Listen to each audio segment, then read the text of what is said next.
Il va remettre la frappe. Ils sont magiques les Monégasques. J'ai un scoop pour vous. La frappe croisée magnifique. Égalisation pour l'AS Monaco. Ce soir, je vais dire tout haut ce que tout le monde pense tout bas. Radio Diagonale, la web radio 100% rouge et blanche. Bonsoir à tous et bienvenue sur Radio Diagonale. On se retrouve ce soir pour un débrief de gala, un soir de gala, un match de gala. On va débriefer ensemble Monaco face au FC Barcelone, les retrouvailles de nos princes, on va dire, avec cette compétition qu'est la Ligue des Champions 6 ans après. Et pour débriefer ce match, je suis en compagnie de Patrice. Salut Pat. Salut. Et de Quentin. Salut Quentin. Hello. Voilà, grande soirée et très belle finalité avec un bon résultat et une victoire. C'était inespéré un peu sur le papier. Je pense que personne n'avait coché les 3 points.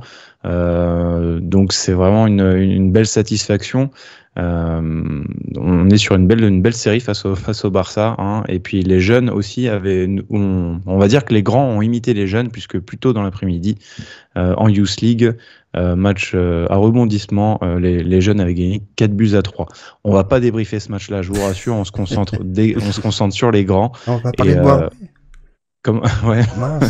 Non, il n'y a pas Damien, donc on va pas parler de Boisbré. Mais du coup, on va bien évidemment revenir sur cette belle victoire 2-1. Monaco avait ouvert le score par l'intermédiaire d'Akliouche. Ensuite, c'est Lamine Yamal qui a égalisé un petit quart d'heure avant la mi-temps. Et enfin, Inikena, fraîchement sorti du banc, donne la victoire au Monégasque, et cette victoire donc 2-1. Patrice, j'aime pas, à toi l'honneur. J'aime forcément cette victoire, au-delà des 3 points, du fait que c'est contre le Barça quand même, que c'était, comme tu le dis, un peu inespéré. J'aime la manière dont on allait chercher cette victoire. Alors certes, on a quand même les circonstances atténuantes avec ce carton rouge qui arrive très rapidement, mais voilà, on a été tout long dans le match. On a fait un énorme pressing tout le match, on les a pas laissés respirer, on a su profiter de cet avantage qui nous a été offert, hein, clairement, parce que c'est vraiment une grosse faute de leur côté.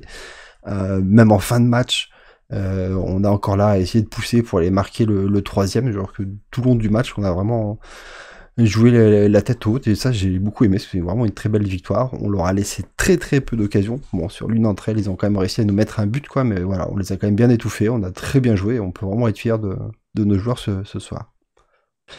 Et pour le j'aime pas, alors je pense que là je vais faire rager certaines personnes. Moi, c'est Hutter et les choix qu'il a pu avoir sur la compo. Je pense qu'on y reviendra forcément déjà sur le choix de Vanderson pour venir défendre sur Yamal.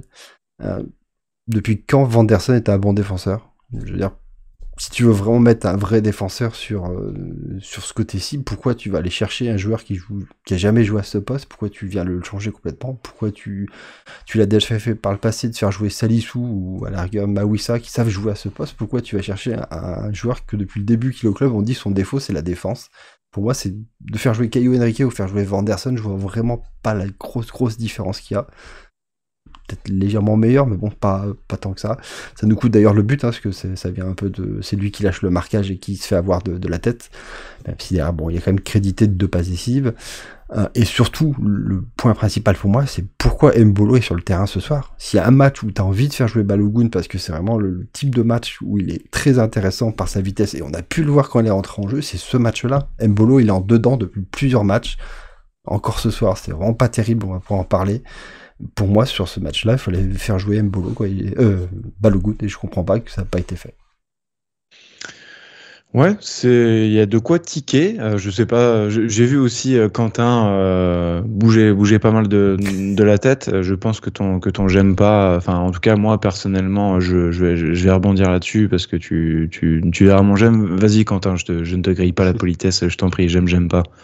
Ouais, après, non, mais juste pour revenir sur ce qu'il disait, moi, je suis moyen d'accord avec ça. Après, bon, peu importe, le j'aime pas au final, c'est qu'on a gagné, donc au final, ce sera moins j'aime pas que d'habitude, on va dire. J'ai rien compris.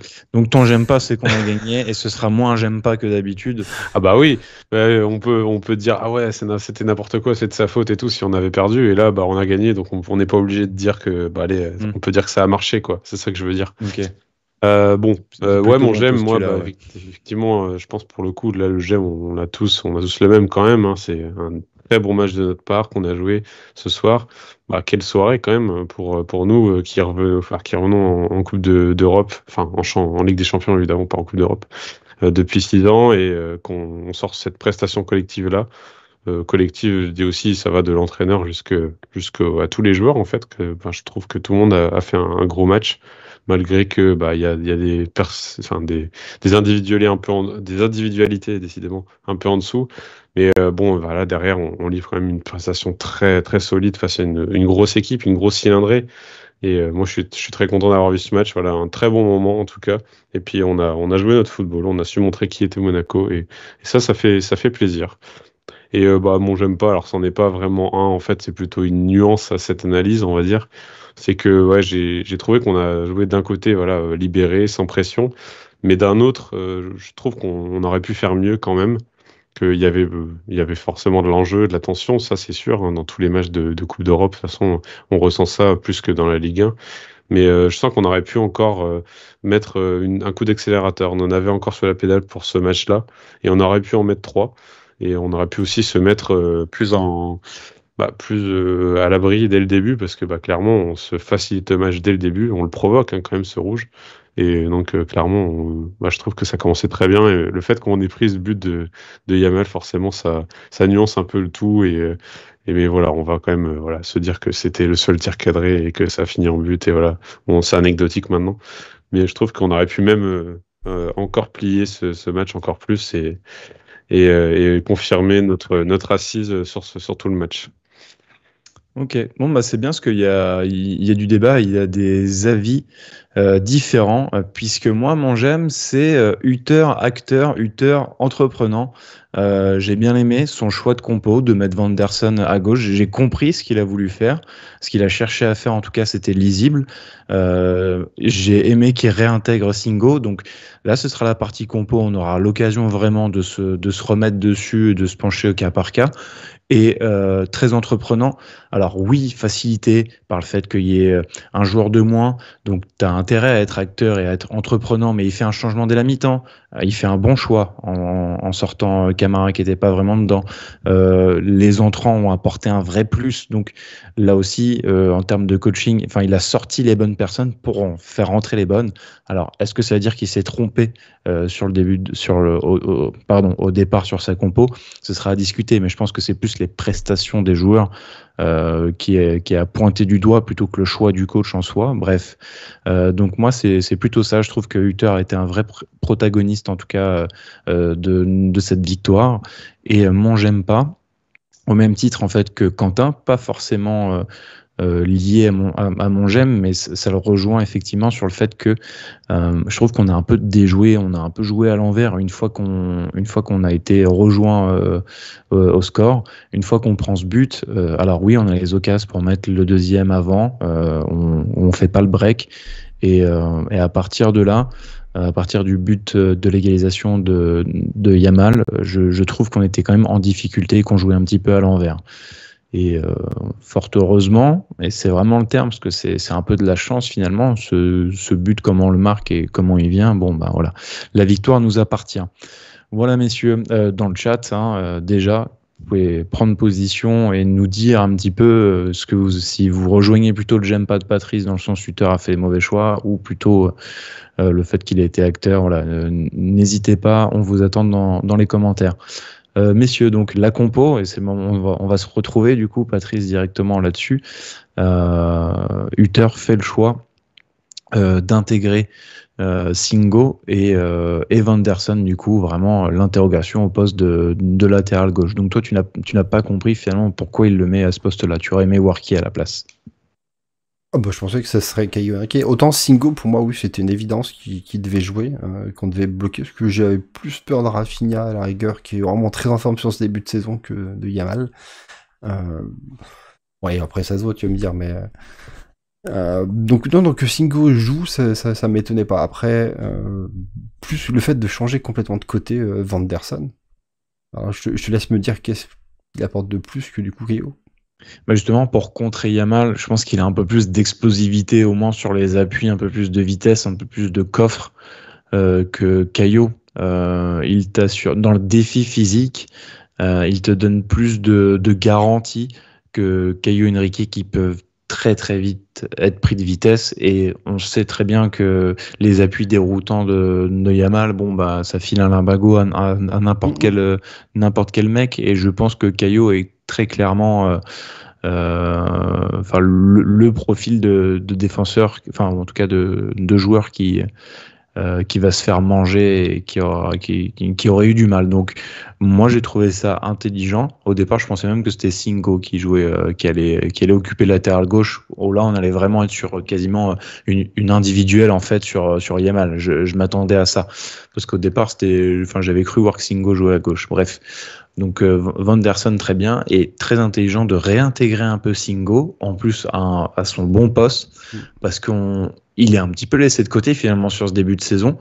Là c'est un match super important aux yeux des joueurs, pour le club aussi, et donc tu remets une de tes pièces maîtresses quand même de la saison précédente, et c'est très important je trouve pour le remettre dedans, parce qu'il faut pas le perdre non plus.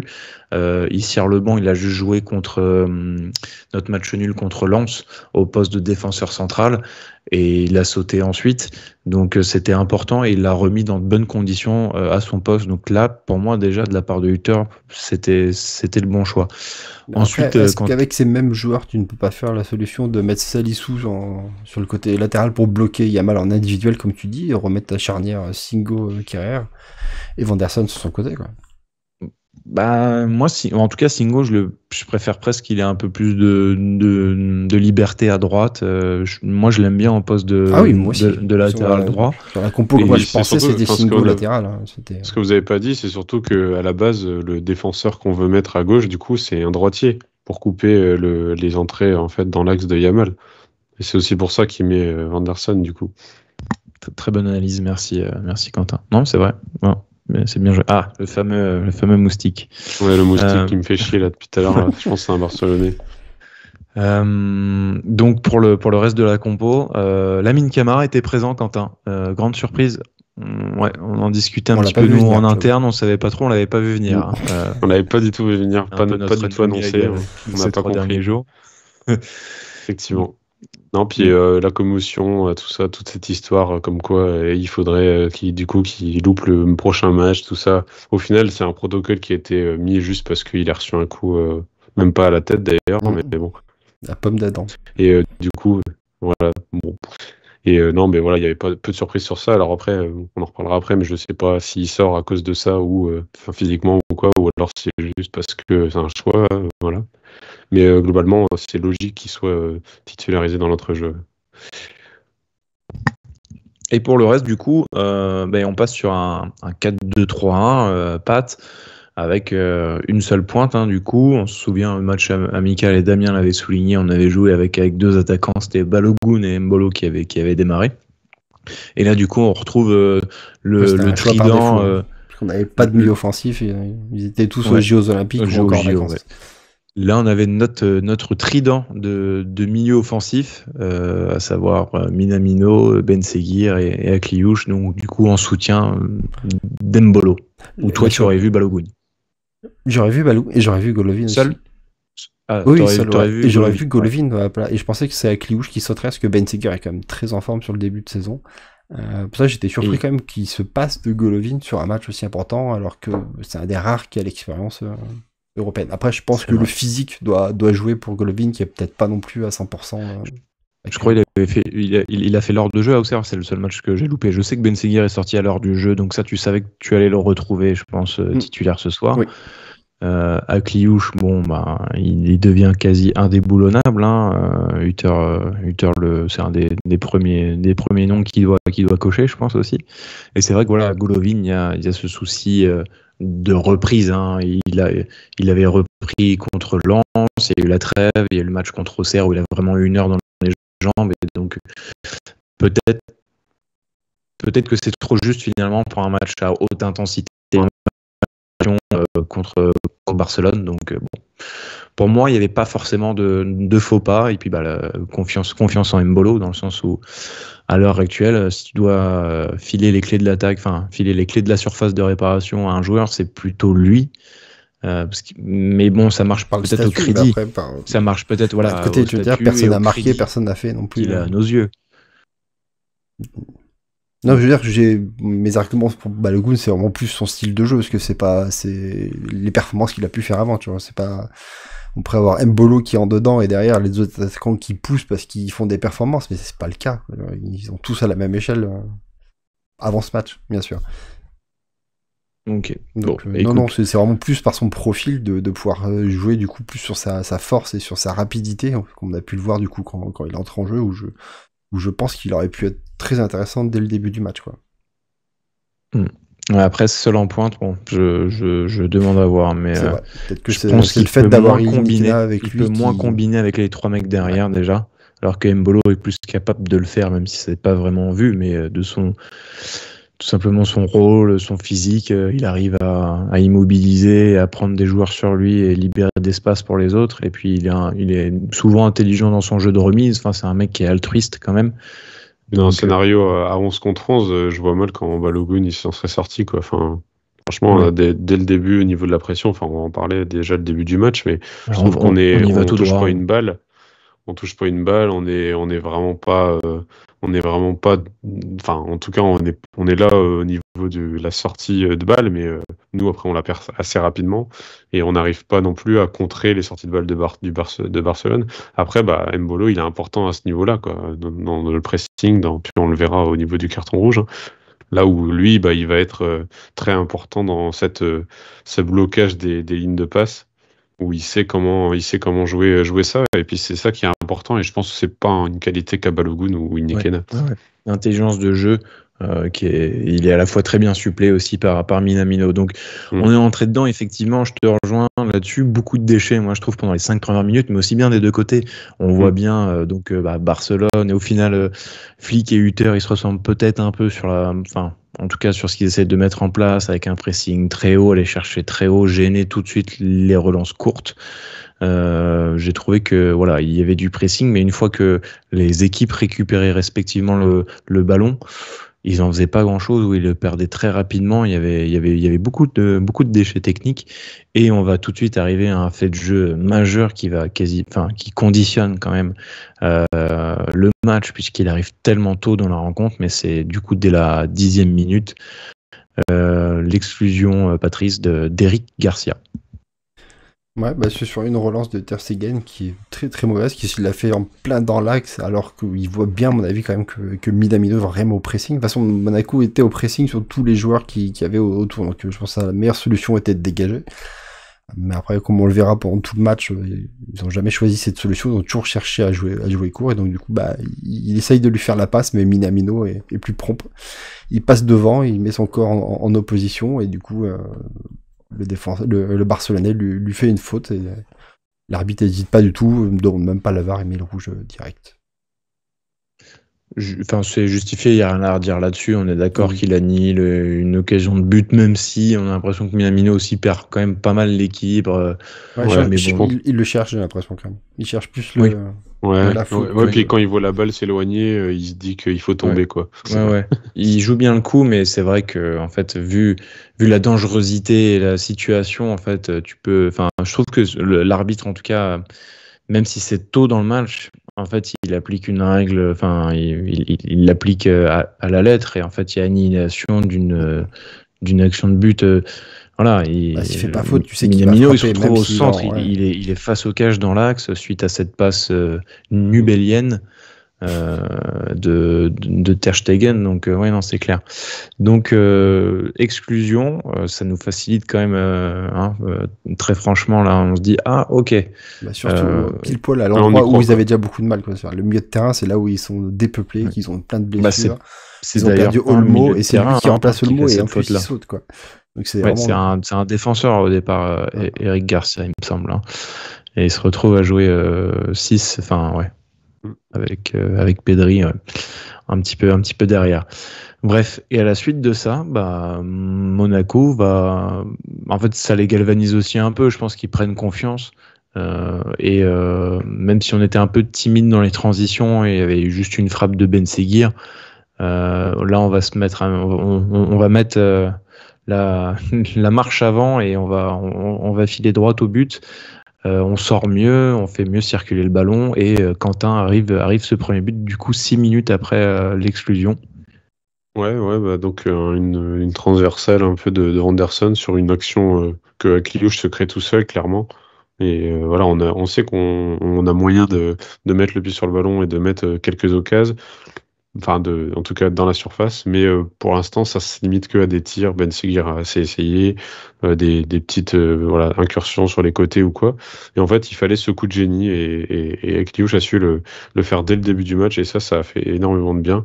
C'est-à-dire qu'on met carrément le doute dans la tête des Barcelonais dès le début, en fait, parce que au bout d'un moment, au moment où ils prennent rouge, on doit profiter de ce moment en fait pour marquer, et c'est ce qu'on fait très bien. Et c'est ce que Kliouche fait très bien, parce qu'il s'emmène vraiment parfaitement ce ballon, où il fixe et il arrive à trouver ce petit espace où il va mettre une frappe au premier poteau, un peu comme Vanderson d'ailleurs contre Auxerre ce week-end. Et elle est super bien placée, enfin vraiment elle est inarrêtable clairement pour le coup, la puissance de la frappe, enfin, tout était parfait. Et franchement ça fait vraiment beaucoup de bien là, de marquer ce but et surtout à 10 contre 11 on se dit qu'il peut rien nous arriver. Enfin bon, ça c'était sans compter Lamine Yamal, hein. Mais c'est vrai qu'au début, je sais pas vous, mais j'avais confiance maximale quoi sur ce match-là, au moment où on marque ce but. Ah, ok, je croyais que tu allais me dire avant le coup d'envoi, mais... Non, au moment où on marque ce but, quand même, on se dit, putain, on est à 10 contre 11, on mène de 1-0, qu'est-ce qui peut nous arriver? Sachant que le Barça fait rien du tout depuis le début du match, là, on peut le dire. Ouais. Ouais, on peut dire, Patrice, quand même des éléments, en fait, on prend vraiment le match, on a tous les éléments en notre faveur, c'est-à-dire qu'il y a ce rouge et il y a cette, on va dire quand même, ce but qui se fait un peu tout seul, Marnès avec Kliouche, pardon, avec cette frappe, voilà, tu marques un but qui est quand même pas facile à mettre et en plus juste après ça tu mets le coup de massue quoi en fait après le rouge quoi. Ah oui, c'est parfait du coup pour les assommer quoi. Puis même c'est derrière on continue en plus à bien les presser, tu vois, on n'a pas ce que je disais au début de quand je faisais mon j'aime, que je disais que j'aimais la façon qu'on a fait cette victoire, c'est que même si on a mis le but, on s'est pas retranché un peu derrière, on n'a pas fait les timides, ou même en fin de match on s'est pas, tu sais, on a tellement d'habitude de laisser le ballon à l'adversaire et d'essayer de faire une grosse ligne défensive, et c'est toujours comme ça qu'on perd les matchs au final quoi. Là on a continué à chercher du coup à toujours jouer avant, à toujours les presser, le nombre de ballons qu'on a réussi à leur reprendre sur leur relance, ils essayaient toujours de relancer rapide, et le nombre de fois sur les pressings on a réussi à prendre des ballons quoi, c'est assez impressionnant. Je sais pas si c'est caractéristique du Teur, mais c'est vrai que depuis, j'avais vraiment cette impression, même avec Clément, qu'on avait peur en fait de gagner le match. Souvent on mettait les balles, on faisait la possession stérile, on mettait les balles dans les coins, dans les corners et tout, enfin c'était terrible. Là j'ai vraiment pas le sentiment qu'on joue le temps, ou alors pas autant, pas comme on peut se l'imaginer, et puis en plus on veut mettre ce deuxième but dès le début, et c'est ça qui est quand même pas mal, c'est que on est quand même contre le Barça, quand on joue vraiment sans pression contre le Barça, et on veut mettre ce deuxième but quoi. Mais en supériorité numérique quand après même. Je pense que si le joueur a la pression sur les épaules, ce carton rouge, c'est ça, il faut même quand t'es à 10 contre 11, au bout d'un moment tu peux te dire bon je vais peut-être gérer mon match, je vais peut-être essayer de garder mon 1-0, plein d'équipes le feraient, hein. Et voilà, en plus on est efficacité maximum, on est en pleine confiance. Akiliouche là il mettra pas du tout d'autres tirs dans le match, hein. C'est son seul tir. C'est ça, voilà. Et du coup, c'est. Ce but-là me fait un peu penser à un des deux buts qu'il avait marqué au Louis II contre Marseille l'année dernière en début de saison sur la victoire 3-2. Voilà, au Vélodrome, il met le même aussi, je crois. Il me semble que déjà c'est les deux matchs contre Marseille, il met des buts très similaires et ça a l'air d'être sûr aussi.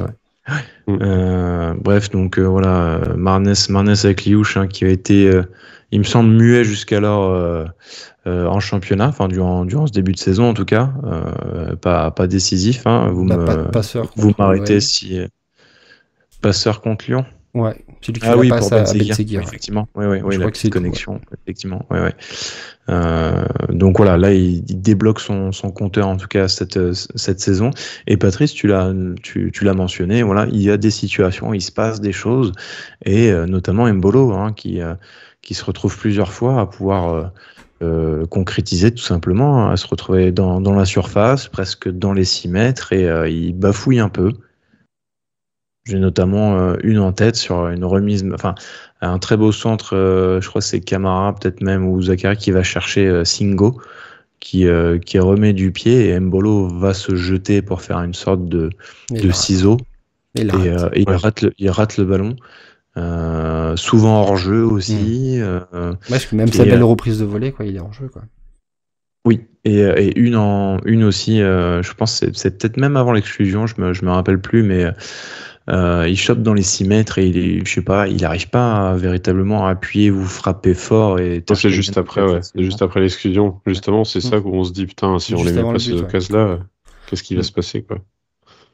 Ouais. Et qu'est-ce qui va se passer justement? On les met pas finalement ces occasions, et Quentin sur un ballon un peu anodin, un peu contre le cours du jeu évidemment, mais un ballon mal géré déjà de la part des Monégasques, qu'on aurait pu la garder, et on la rend bêtement. Et Yamal va faire la différence. Ouais, sur cette passe un peu en cloche là de Casado. On a Yamal qui je trouve que c'est plus Yamal qui gère bien que Vanderson qui se trouve, parce que je trouve que globalement ils sont là en mode, ils sont là pour défendre. Enfin, je sens que Vanderson il est aussi présent pour défendre la balle de côté aérien, et dès le début il veut faire que ça. Et en fait, c'est juste Yamal qui ralentit sa course et qui l'empêche en fait d'aller jouer ce duel et d'être sur la trajectoire du ballon. Et il le joue très très bien, et en fait il se fait complètement fumer, et il n'y a pas faute du tout. Enfin, pour moi il est juste trop court, et il n'arrive pas à reculer assez. Il s'y attend pas, peut-être, je sais pas, mais c'est très très bien joué de sa part de Yamal. Et puis il est à la limite du hors-jeu aussi, hein. On a Salisu qui couvre derrière. On n'a toujours pas les lignes d'ailleurs. Ouais, alors après c'est toujours un peu sombre, hein, c'est sûr, mais bon, on va dire que là, on va dire que là, on voyait qu'il était pas aligné, mais bon, tant pis, voilà, ça fait partie du jeu. Mais derrière, il est pas non plus en face à Keun, hein.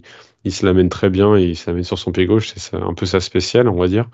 Et là, au lieu de faire comme la France contre la France à l'Euro, en ouvrant son pied et en mettant un bel enroulé, il va le fermer et mettre une belle frappe à terre assez puissante qui permet au Barça de recoller. Et puis Keun qui, je pense, c'est pas très fautif, parce que il s'étend bien, on sent qu'il est pas loin de la prendre, mais je trouve qu'il est pas assez réactif. Après, je pense qu'il est masqué. Il est surpris que le pied soit fermé aussi, parce que je pense que il pouvait s'attendre justement à ce qu'elle soit enroulée de l'autre côté. C'est peut-être pour ça qu'il a ce temps de retard, de réaction en termes de réactivité. Justement, je le trouvais lent. Ouais, je trouve qu'il met du temps à aller au sol. Je pense qu'il a anticipé peut-être l'autre côté. Oui, puis Salisu contre rien non plus, hein, on va pas se cacher. Il est au marquage, il est derrière, mais il est pas assez rapide pour contrer la balle, malheureusement.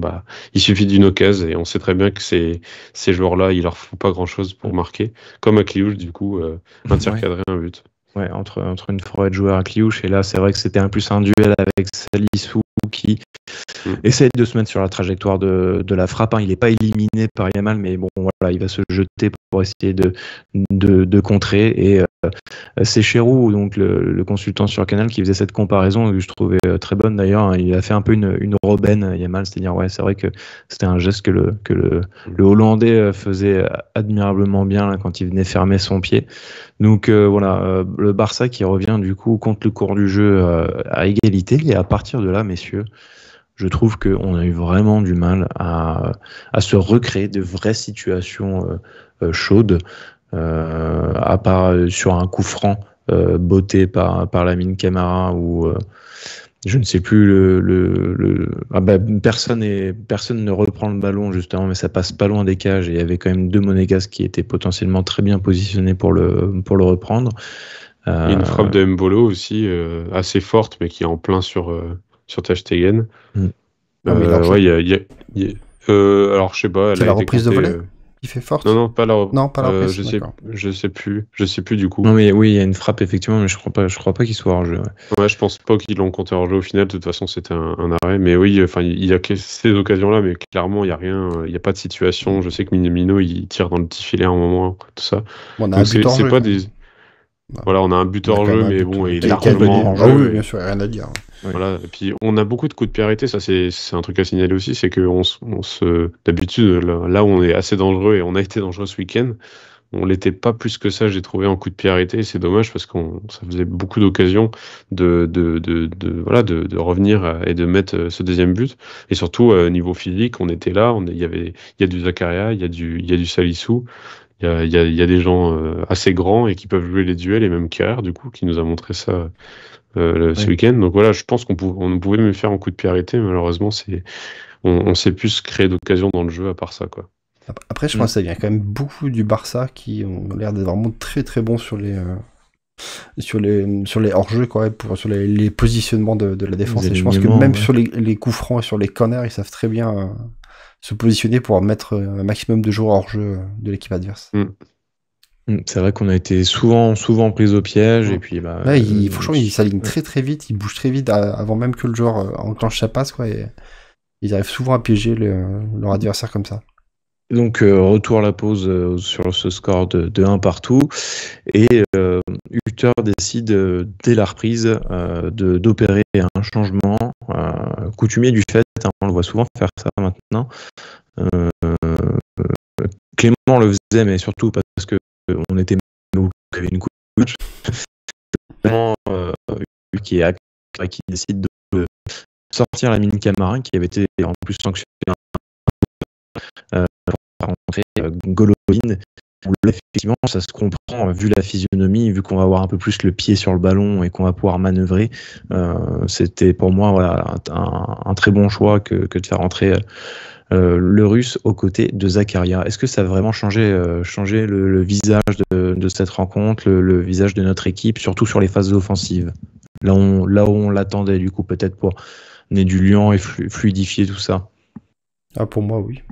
Moi, c'est un très bon changement, surtout il faut savoir profiter du coup de leur absence au milieu de terrain, parce que je comprends pas que du côté du Barça qu'ils aient pas fait un changement pour renforcer leur milieu de terrain, sachant que ils avaient personne, quoi. Ils avaient personne, ouais. C'est peut-être pour ça aussi quand même, mais du coup tous nos points forts, on le sait, notre point fort c'est nos offensifs, c'est notre charnière plus nos 3 joueurs devant, quoi. Donc si tu leur enlèves un joueur au milieu de terrain et qu'ils le remplacent pas, c'est sûr que ça va nous faciliter la tâche, et il a bien raison du coup Utter de faire entrer Golovin à ce moment-là, qui est très très bon sur les passes, quoi, pour arriver du coup à enclencher les attaques.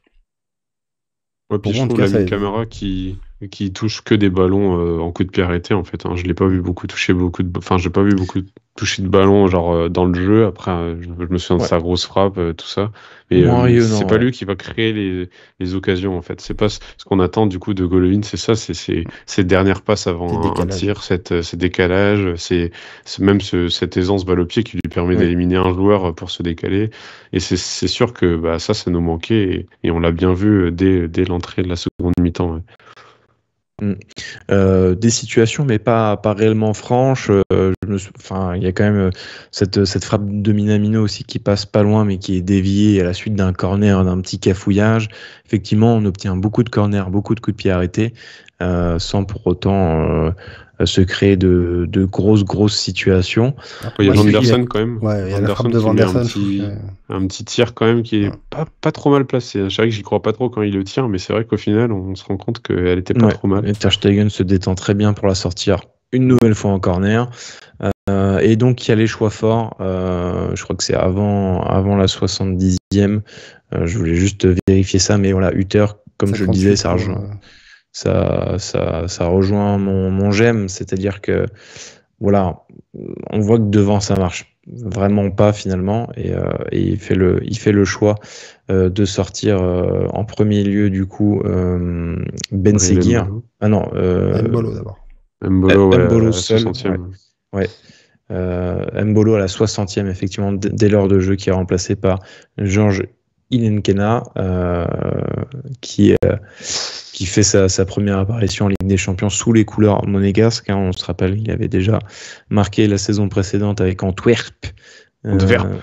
Antwerp, ouais, merci. Anvers, c'est Anvers, c'est pas Anvers comme les gens disent aussi sur Canal. peu de temps après, Ben Seguir et Minamino qui sortent au profit de Caio Henrique et de Folarin Balogun. Donc là, on passe à 2 attaquants. Il y a un changement. Il y a vraiment, on est sur un 4-4-2 à plat avec du coup Caio devant Vanderson. Et moi, je trouve ça aussi intéressant dans le sens où tu vas avoir 2 attaquants, donc 2 fois plus de présence dans la surface, et tu peux alimenter avec des centres. Donc d'avoir Caio gaucher un peu plus haut. Enfin, moi, je trouvais ça plutôt bien. Et ça vient un petit peu aussi appuyer dans le sens où on doit absolument faire la différence, s'installer dans le camp adverse et conforter un petit peu cette position, cette domination. Donc voilà, on a du banc, ça se voit, et ça nous permet de faire des différences. Différence du coup. Oui. Moi je trouve juste le fait que tu dis des gens dans la surface, mais j'avoue c'était plus dans la profondeur au final. C'est ce qui s'est passé, c'est que on a pu toucher la balle. En fait, j'ai l'impression qu'on n'avait plus d'occasion justement et qu'on s'est un peu endormi à partir de ces changements-là. Ce qui est un peu contradictoire, surtout du changement de Inikena, où on a l'impression que Mbolo, du coup, qui pesait sur les défenses, n'était plus là, et donc du coup, on n'arrivait plus à mettre de pression en attaque, et on laissait même le Barça s'offrir quelques situations. Et effectivement, même à partir du moment où on voit Caio et Folarin Balogun arriver, on se dit peut-être que c'était le moment de remettre des ballons en profondeur et des ballons peut-être à rajouter un peu de vitesse là-dessus. Mais c'est vrai qu'on n'est plus en mode attaque-défense comme on pouvait l'être au début de la seconde période. Ouais. Quoi. Ouais, je vois ce que tu veux dire. Ouais. Et au final, ça va nous porter chance et ça va nous sourire parce que clairement, c'est sur une situation un peu anodine qu'on arrive à faire ce décalage et heureusement d'ailleurs que Vanderson fait cette passe en profondeur et heureusement qu'Inikena fait cet appel aussi qui était pareil, qui sortait un peu de nulle part et c'est là où on voit un neuf aussi qui sait se créer des occasions à partir de pas grand chose et faire, parce qu'on les voit beaucoup faire des appels pour rien et là pour le coup celui-ci a bien fonctionné.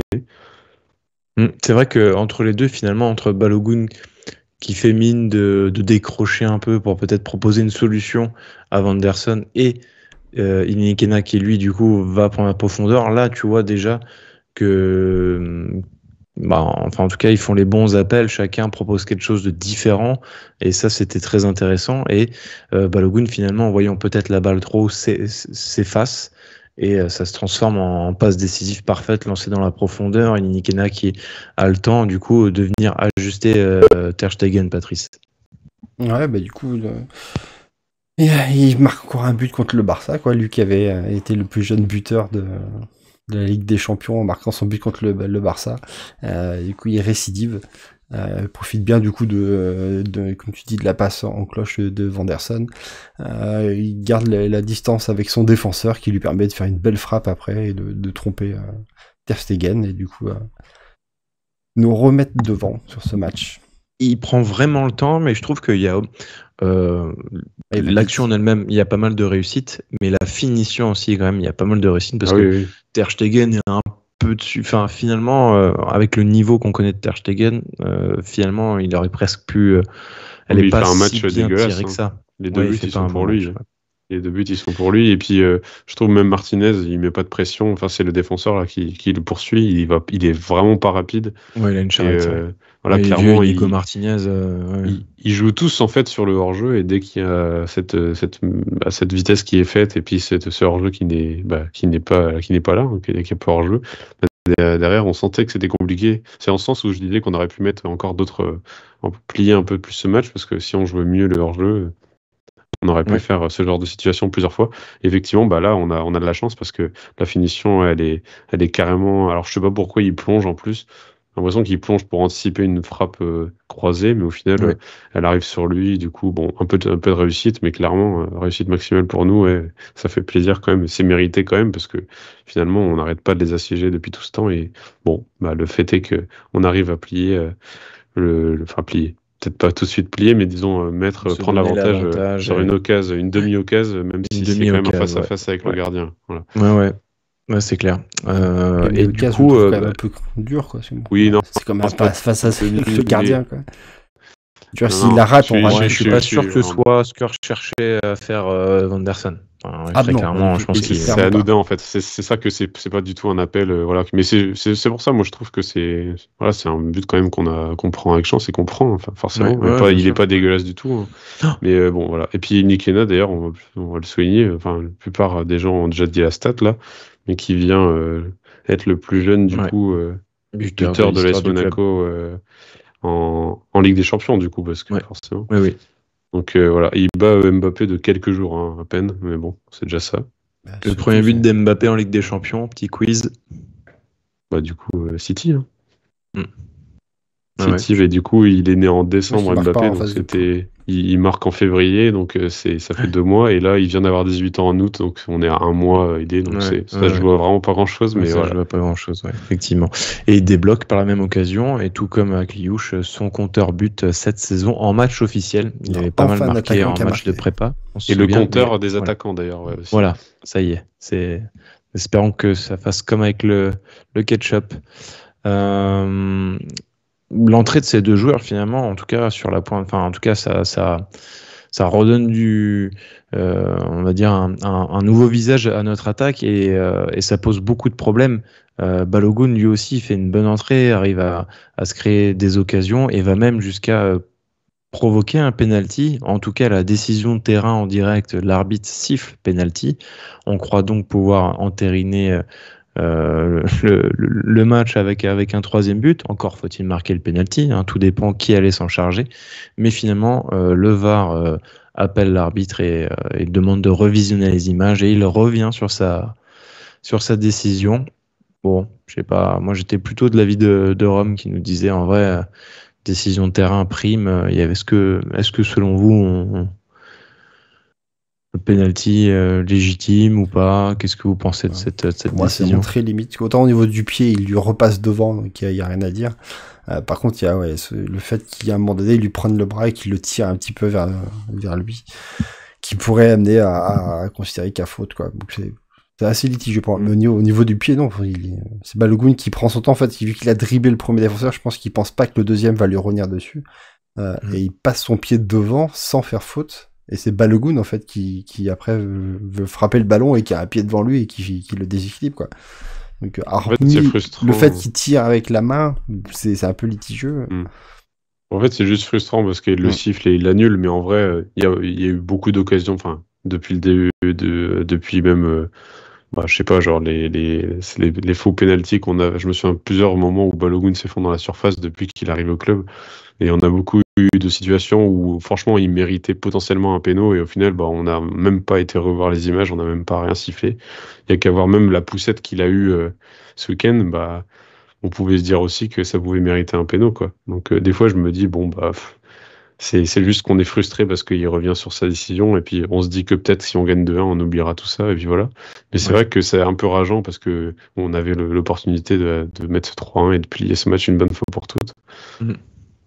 Ouais, on aura une ultime sueur durant le temps additionnel avec ces 6 minutes de temps additionnel sur un coup franc de Rafinha suite à une faute de Mawissa qui venait d'entrer et de remplacer Vanderson qui était éreinté. Heureusement ça passe au-dessus, ce n'est pas cadré et on aura une petite sueur aussi avant où on a failli se prendre un 3 contre 1 sur un contre encore c'était n'importe quoi alors qu'on mène 2-1 à ce moment-là, bref, mais Rafinha s'en mêle les pinceaux aussi. Donc Monaco revient sur la scène européenne avec une victoire. On comptabilise déjà plus de points que durant notre dernière campagne européenne en Ligue des Champions. On se rappelle, un seul petit point glané à Bruges. Donc voilà, c'est déjà mieux. Et en plus, face à un adversaire de prestige qui était invaincu jusqu'alors. Donc belle perf de le Monégasque. Messieurs, top et flop. Vas-y, Patrice. Le top, il est pas simple, il y a quand même beaucoup de monde, et je trouve pas qu'il y ait grand monde qui sorte vraiment du lot, pour moi, de mon côté. Qui sont vraiment clairement au-dessus des autres. Je dirais que le premier buteur à Kliouche, je crois que j'ai beaucoup aimé. Ouais, je suis d'accord. Je suis d'accord. Moi, c'est pareil, je dirais la même chose, juste pour son but, en fait, il mérite le top, parce que il nous débloque cette situation. Exactement. Aussi. il nous facilite ce match et il a toujours été dans le jeu toujours présent et toujours je trouve que c'est le genre de joueur qui va jamais perdre un ballon de façon un peu bête. Il va toujours essayer d'aller vers l'avant et puis il va amener des bonnes situations, souvent décaler le latéral, là en l'occurrence Singo qui se projetait pas mal, c'est un truc qu'on n'avait pas vu depuis longtemps. Ils ont pas mal bien joué ensemble et du coup plus ce but qui est quand même faut aller le mettre. Clairement ça mérite plus que Ignikena le titre de MVP qui a été MVP par l'UEFA. Par qui d'ailleurs je pense que c'est l'UEFA qui désigne le match. D'accord. Tac. Ouais, moi de mon côté, si Vanderson n'avait pas fait cette erreur, ça aurait été mon top. Même si les 2 passes décisives, franchement, si elles lui sont comptabilisées, bon, c'est pas véritablement des passes décisives. Agliouche, il se fait le but tout seul. Et la deuxième, encore une fois, c'est pas Ignikena, je pense, qui est visé dans cette histoire. Mais moi, j'ai décidé de récompenser Salissou. Parce que j'ai trouvé que dans les duels, il a été ultra impressionnant. On n'a pas vu Robert Lewandowski dans les duels aériens et même physiquement, même sur les duels tout simplement au sol. Je l'ai trouvé vraiment, vraiment très bon, Salissou. Pour moi, j'en fais mon top, même si quand lors du but, il est en face à face avec Yamal. Alors c'est pas n'importe qui Yamal. Et en plus de ça, il est pas effacé, il est pas éliminé, il est pas ridiculisé du tout. C'est Yamal qui décide de frapper devant lui. Donc en soi, il est pas incriminé là-dessus en tout cas, ou peut-être sur la couverture, puisque apparemment ce serait lui qui couvre Yamal. Mais voilà, en tout cas, moi j'en fais mon top. Pour ce qui est des flops, là il y a peut-être plus de choix, Patrice. Pour moi, non, il n'y en a qu'un. Pour moi, c'est Mbolo. C'est vraiment un joueur que je trouve qui n'a pas forcément été bon sur ce match-là, même si j'aime bien son pressing, quand même. Mais c'est le nombre de fois où il est hors jeu, c'est le nombre de fois où il a des occasions qui sont semi-franches, où il peut quand même faire un peu mieux. Voilà. Après, c'est pas non plus un joueur qui a fait un match catastrophique. C'est juste qu'au même titre que Agliouche, il est un peu au-dessus du lot et qui fait qu'on le sorte en top. Pour moi, Mbolo, il est un peu en dessous et ça va être lui mon flop. Ouais, je suis assez d'accord. Après, c'est vrai que niveau pressing, du coup, on se crée pas le carton rouge, je pense, sans lui déjà. Et il loupe beaucoup d'occasions. Le fait est qu'il doit en mettre, c'est notre numéro 9, et surtout de cette carrure-là, il doit mettre les occasions et il doit en mettre au moins une dans le lot qu'il a eu. Donc effectivement, pour ça, je suis assez d'accord avec ça. Après, là, on parlait de Lamine Camara aussi. C'est vrai qu'il faut pas oublier qu'il est sorti à la mi-temps quand même, mais c'est pas rien, même si c'est que physique ou quoi.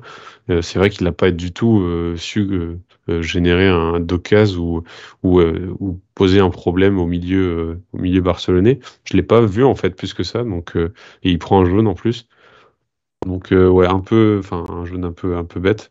Donc un peu dommage. Tous les jaunes qu'a donné l'arbitre à la suite du rouge, ils sont quand même un peu gratuits. Mais non, c'est sûr. Mais bon, quand même, il le prend. Et puis voilà, derrière, je trouve que en fait, si on prend vraiment la performance globale de toute l'équipe, on va pas revenir sur toutes comme on disait. Là, on a des joueurs qui ont tous fait leur match. Et Lamine Camara, forcément, c'est celui qui va ressortir comme étant celui qui déjà, il n'a pas beaucoup touché de ballon, il a moins joué, il s'est fait remplacer par un meilleur joueur que lui, donc ça peut être un flop aussi dans cette histoire. Ouais, 9 flops personnels, j'ai du mal à en donner. Enfin, c'est plutôt l'animation offensive finalement et les trois, Mbolo, Ben Seguir, Minamino. Voilà, j'aurais aimé le voir plus peut-être Minamino, créer plus de choses, il l'a pas fait. Alors très bon dans le pressing, c'est lui qui provoque le rouge, mais il fait pas assez alors que là, on l'attend là-dessus, quoi. Il a plus d'espace. C'est lui qui doit faire des petites différences aussi au milieu, dans le jeu court, dans le petit périmètre. Ben Seguir moins. Bon, après, il a Jules Koundé aussi en face, qui est un client, mais moins décisif. Enfin, en tout cas, il fait moins de différences marquées que lors des précédentes rencontres. Et voilà, en fait, je parle de l'animation offensive parce que voilà, il a fallu un but qui vient un peu de nulle part avec Akliouche pour que l'on puisse marquer. Donc on a eu du mal à être juste, en tout cas dans la surface. Et Damien, il dirait que 9 flops, je pense. Du coup. Ouais, que 9 flops, ouais. Par contre, il avait un arrêt à faire. C'est vrai qu'on n'a pas parlé. Il fait une sortie un peu kamikaze où il est en plus en retard, un peu à contre-temps, et il s'en sort miraculeusement. Mais là, ça aurait pu être un tout autre match à 1-1. On a un corner, on se fait contrer, un truc vraiment bête. Donc, et on finit le match avec Liénard. Oui, et à 10 contre 10. Voilà. Donc on perd le match. Et pour revenir sur Ben Seghir, par contre, à noter pour lui, défensivement, je trouve qu'il a été très bon sur ce match. Il y a quand même beaucoup de ballons qu'il a allé chercher contre Koundé ou contre Yamal, quoi. Il a très bien défendu, où il a réussi à protéger son ballon, quoi. Donc défensivement, je trouve qu'il a quand même bien aidé Vanderson. Et moi, je trouve que le côté, peu importe le latéral que tu mets avec Ben Seghir, je trouve que ça combine bien. Je trouve qu'il y a des situations aussi bien pour le latéral que pour Ben Seghir. Je vois moins ça avec Akliouche. Bon, il a Singo, ok, mais je l'ai moins vu de ce côté-là. Voilà, bref. Des mentions, quelque chose à rajouter, peut-être Kerrer, du Zakaria, des choses comme ça. Qu'est-ce que s'il y avait Bon, moi, justement, c'est pour ça que je disais tous les autres ont fait leur match. Je pense qu'on peut mettre par exemple un Singo et un Zakaria un peu dans le même panier, c'est-à-dire qu'ils ont fait leur match, que ce soit défensivement ou offensivement. Parce que Zakaria, je l'ai vu aussi pas mal gagner des duels, même faire des différences, mettre des passes, des passes qu'ils ont menées à des tirs. Et même Singo, on l'a vu pas mal offensivement et aussi bien défensivement, revenir sur Rafinha, revenir sur en fait, le côté gauche, c'est pas passé. C'est clairement pas passé, le côté gauche barcelonais. Tout est passé à droite et en fait, Rafinha, il a été complètement éteint par Singo. Donc pour ça, au niveau... En fait, c'est vraiment plus le match défensif que je vais saluer parce que, en fait, offensivement, il était intéressant, mais il a rien... Au final, ça a mené à pas grand-chose. Donc, des centres. Donc, il ne trouve pas souvent preneur, voilà, mais c'est pas non plus sa qualité. Voilà, nous, on aime son explosivité. Son physique et ce retour en première mi-temps sur Rafinha qui allait se présenter seul face à Keun, ça aussi c'était du grand Singo, donc très très heureux de le revoir. Tu fais bien de le mentionner. On a un petit débat messieurs sur du coup l'ombre au tableau, hein, cette grosse tache noire qui est du coup le poste de numéro 9. Alors enfin, un de nos attaquants vient de marquer, on l'a dit précédemment. Mais du coup, qu'est-ce qu'on fait sur le prochain match face au Havre ? Qu'est-ce que vous faites ? Est-ce qu'on part à 2 pointes ? Est-ce que à qui vous faites confiance tout simplement ? Est-ce qu'Embolo doit rester titulaire ? Voilà la question. Match, c'est contre le Havre en plus où tu vas forcément faire tourner. Pour moi, c'est clair que c'est Balogun et Likena qui commence le match. Tu joues en 4-4-2 et tu fais jouer tes 2 attaquants. C'est le moment de faire tourner là. Si t'as pas fait tourner Mbolo sur ce match-là, c'est maintenant que tu vas le faire tourner. C'est pour ça, moi je pense qu'il a titularisé Mbolo aussi pour la stature, pour voilà, c'est les premiers matchs avec des champions, c'est contre le Barça, on a un international suisse. Enfin voilà, il y avait que lui pour venir, je trouve. Voilà, c'est quand même un genre plus d'expérience que Balogun et Likena. Mais et voilà, puis même la physionomie des matchs, voilà, enfin, je pense que tu prépares pas le même match contre le Barça que contre le Havre, clairement. Et là où on va avoir besoin de milieu, par exemple, je pense que on va plus se concentrer sur effectivement avoir déjà des pointes un peu plus dans la création et dans la conservation, donc comme Mbolo. Et c'est pour ça que moi, je trouve que Mbolo, ça reste quand même la meilleure option, en fait, dans ton match. Après, peut-être qu'il peut rentrer, je sais pas, tu vois. Mais le problème, c'est que on a une malédiction qui fait que nos 9 ne marquent pas et n'arrivent pas à convertir des occasions et loupent les balles de façon un peu incompréhensible quand ils sont en l'air, quand ils sont à leurs pieds et tout ça. Et que il faut peut-être un déclic, quelque chose, mais j'ai l'impression que c'est pas un problème de si tu mets un autre, ça va être mieux en fait. C'est pas parce que Nikena il marque aujourd'hui que il est meilleur qu'Embolo. Donc pour moi, c'est juste ils ont tous un blocage, ils ont tous quelque chose qu'il faut. Enfin, en tout cas, Balogun et Mbolo, je parle. Après, voilà. Je dis pas qu'on va donner les clés à Nikena des prochains matchs, quoi, mais bon. Mais déjà, Nikena, dans la hiérarchie, il fait un peu la surprise dans le sens où il rentre avant Balogun ce soir. Et il me semble que contre Lens aussi, on était déjà surpris de voir en fait Nikena rentrer et il passe devant Balogun. Il me semble que contre Saint-Étienne, on n'a pas Balogun et Mbolo. Je sais qu'il y a Mbolo qui démarre, mais je crois qu'on a les deux. Après, c'est contre Lyon. Non, c'est contre Lyon qui rentre, que Balogun reste sur le banc. Oui, voilà, contre Lyon, effectivement. Heureusement que j'y étais. J'ai l'impression de vraiment bien me souvenir de ce match entre la passe décisive d'Akliouche et l'entrée. Bref. Donc effectivement, soit on met un coup de pied au cul Mbolo et on met soit les deux ensemble, soit l'un tout seul entre Balogun et Nikena, mais en tout cas les temps de jeu je trouve sont quand même assez bien répartis. Regarde là, Balogun il joue que 60 minutes, donc il peut très bien jouer dimanche, il n'y a aucun problème, il n'y aura pas de fatigue, il y aura rien du tout, et les deux autres aussi, mais bon, les deux autres s'ils voient que le titulaire en question il plante pas un pion, à un moment ils vont se dire bon bah t'es gentil, mais mais eux non plus, en fait, c'est ça le problème. Même Balogun, je peux comprendre qu'il a cette stature, il a le plus. D'ailleurs, il doit avoir le plus gros salaire de l'équipe. Je me dis, c'est vraiment le mec qui est censé être notre numéro 9. Il poste le numéro 9 et tout. Ça devait être lui, en fait, qui doit tout nous débloquer. En fait, il prend pas ses responsabilités. Donc, au bout d'un moment, c'est à lui aussi de pouvoir montrer que c'est lui le numéro 9. Et j'ai l'impression qu'il va jamais avoir le déclic pour le faire.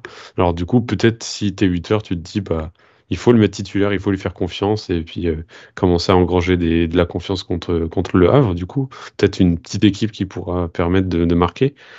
Et le problème, c'est que Mbolo, je pense qu'il n'est pas en crise de confiance encore, mais il peut quand même commencer à l'être là, parce que ça fait quand même une sacrée paire d'occasions qui loupe. Il faut rappeler qu'il revient d'une très grave blessure, quoi. C'est pas facile, je pense, peut-être de retrouver. Pourtant, et le fait de pas marquer de but, de rater des occasions, je pense que plus mentalement, ça doit pas aider à se remettre dans. Ça fait combien de temps en fait qu'il est revenu? Au bout d'un moment, faut arrêter avec ça, quoi. Quelques mois à peine, c'est tout. Il fait un euro, voilà. Avec la Suisse, il fait un euro, il plante un but exceptionnel et tout. Enfin, contre l'Angleterre et tout, tu te dis, mais pas exceptionnel, mais je veux dire, c'est hyper important. Il marque tout ça. Et je me dis, c'est c'est le numéro 9 de la Suisse, quoi. Il plante et voilà. Et avec nous, non. Il démarrait pas titulaire, mais justement parce qu'il revenait de blessure aussi et que Yakin faisait pas mal tourner, mais je sais pas, il y a pas de, je pense pas qu'il a de problème de confiance ou quoi que ce soit. C'est juste, il a du mal, voilà. On sait très bien que c'est pas un 9 pur et que il a pas cette finition que Ben Yedder pouvait avoir. Ouais, il est moins clinique. Et moins clinique, c'est ça, mais au bout d'un moment, il faut qu'il en mette quelques-unes, quoi. Enfin, je sais pas à combien il est de XG sans marquer, là, faudrait peut-être voir les stats, quoi, mais ça doit être pas mal. C'est ce qu'il te reste à faire avant d'aller te coucher.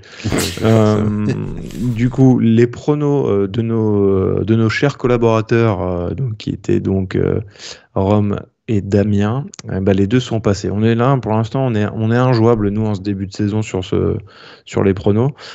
Injouable, j'en rajoute un peu, mais on est quand même pas mal, déjà beaucoup mieux. Je pense qu'on a réussi plus de pronos que sur toute la saison dernière. Donc, faut qu'on continue sur cette voie. J'ai la stat, c'est 2,2 XG Mbolo depuis le début de la saison. Voilà. On est à 0. Donc c'est autant qu'on a mis ce soir. Hein. Pour rappel, on a mis 2 XG, on a mis 2 buts. Voilà. Donc je disais les pronos. Rome avait dit Monaco ne perd pas, et donc c'est bon. Je le rejoins, c'est le prono que j'aurais mis, mais d'ailleurs c'est le prono que j'ai joué moi en perso aussi. Hein, oui, vas-y. Sur Winamax. Alors attendez, on arrive tout de suite. Et le prono de Damien, c'était Monaco marque 2 buts. Et là aussi, c'est passé. Donc félicitations à eux deux. Ils ne gagnent rien. Et donc à vous, messieurs, prochain match face au Havre, c'est le jeu des pronos. Est-ce que vous avez une idée? Moi, je vais rester sur que c'est pas Mbolo qui commence, qu'on commence avec Ilikena et Balogun titulaire, les deux. Ouais, moi je pense ça va pas sonner la révolte des 9 ce week-end. Une fois n'est pas coutume, un 9 va peut-être marquer. Ouais, je sais pas. Un attaquant marque. Est-ce que c'est mon si pari, je vais voir l'heure du match parce que ça peut changer ça. Voilà. Oui, ok, on joue à 15h dimanche. Ça, c'est pas possible. C'est sûr que ça finit en 1-0. Ça, c'est un but d'un défenseur, ça se sent. Oui, voilà, ça sent un but sur coup de pied arrêté. Donc, non, moi je dis du coup, encore une fois, aucun attaquant ne marque. Donc, pas de 9, pas de Balogun, pas j'allais dire Ben Yedder. Aïe. Pas de Inikena, pas de Mbolo. Voilà. Et le pari d'Adrien qui s'affiche en direct. Et tu caches quand même le montant. Il veut pas qu'on va non, vous le verrez, mais Monaco match nul. Ah là là, Voilà. terrible. Il a la règle de pas parier pour son équipe, c'est terrible ça. Si on avait perdu, t'aurais été 2 fois plus déçu. Ouais, mais bon, c'est comme ça. Moi de mon Adrien. côté, c'est qu'un 9 marque, hein, voilà, tout simplement. On peut pas tous les deux avoir. Toi, c'est ce que t'as dit. Ouais, donc là, je suis vraiment dedans. Écoute, qu'est-ce que je vais mettre? Non, mais tu peux dire l'inverse. Moi, j'ai dit justement, un 9 ne marque pas. Ah, ok, ouais, cool, moi je dis qu'un 9 marque. On est sûr d'en avoir un de bon. Voilà, c'est ça. Ouais, voilà, comme ça, voilà. On joue tranquille, tu vois.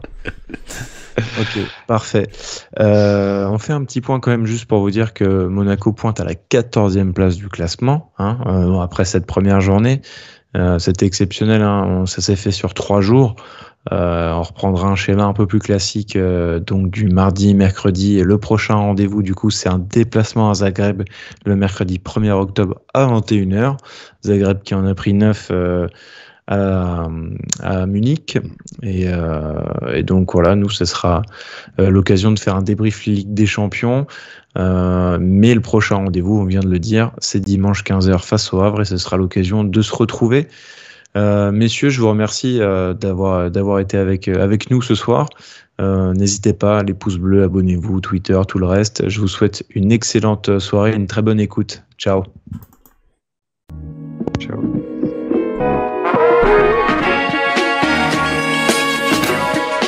Et bisous.